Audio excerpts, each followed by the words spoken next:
Hi, this is Lauren Fogelman at ExpertSportsPerformance.com, working with highly driven, motivated athletes on being cool, calm, and confident under pressure. Today's topic is inspiration and sports performance. Have you ever had one of those aha moments where all of a sudden something that you've been seeking the solution to came to you? You just got it. And then you felt that buzz go through your body and you just wanted to take action, putting it into play right now.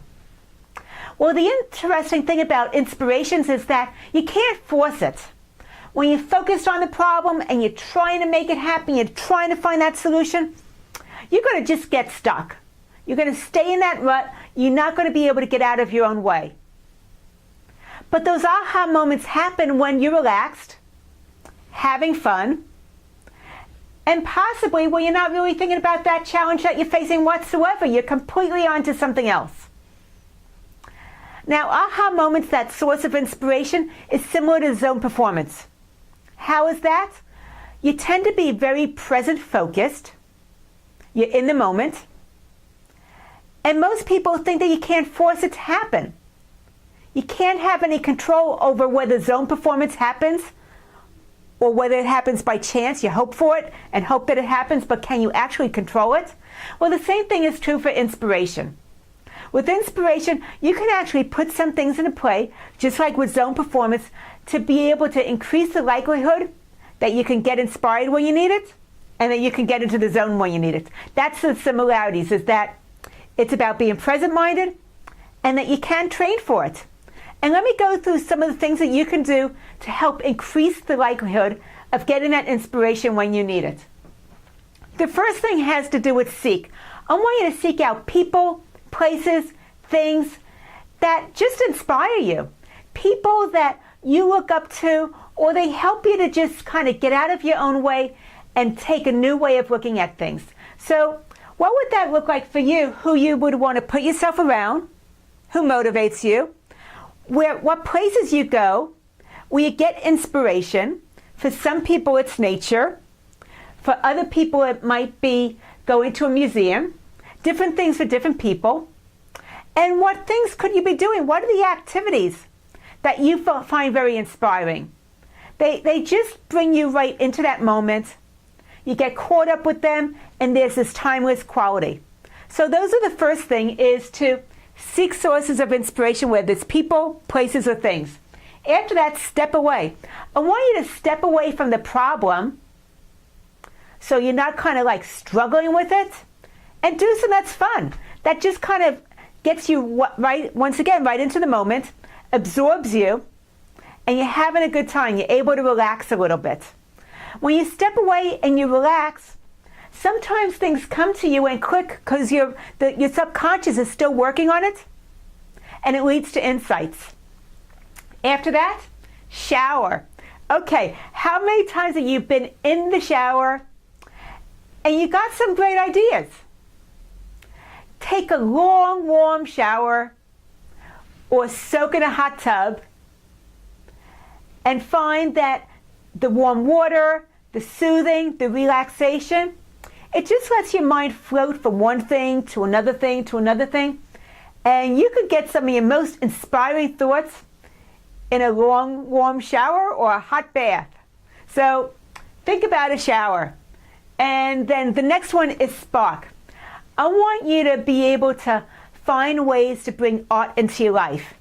Because art inspires creativity. It makes you think out of the box. Maybe it's going to see live music, going to the museum, live theater, whatever it might be for you. Or it could be just looking through an art book or listening to some really great music that you would never usually listen to. What would that be for you? But the more that you can bring art into your repertoire, the things that you do, the activities, where you go, it just gets your mind flowing in different ways, being able to push the envelope. Because especially performance artists, they're doing things in ways that most people wouldn't normally do. They're going to go ahead and stretch you, and you never know what it might lead to, but it will hopefully lead to some creativity, stepping out of the box, getting out of your own way, and those aha moments. And then finally, speak. Who is it that you can engage in meaningful conversation with? Who inspires you? That brings you right back to seek. Who motivates you? But being able to have real, deep, meaningful conversation. Find someone that you can speak to in that way, and those conversations take you in places that you would never go when the conversations are a little bit more on the surface. So find someone that you can trust and that you feel that you can get real with. Okay, those are some of the steps that you can do to really bring more inspiration into your life. And now that you have the steps, here's what you ought to be doing. I want you to make this a daily practice to find sources of inspiration. Whether it's talking to someone, looking at art, taking that long, hot shower, whatever it might be for you, but look for sources of inspiration on a daily basis. After that, you're going to find that it shifts your focus. Instead of just dwelling on the problem or the challenge, you're going to be looking for things that inspire you, being open to new ways of looking at things. You're going to be finding things and recognizing that it shifts your perspective.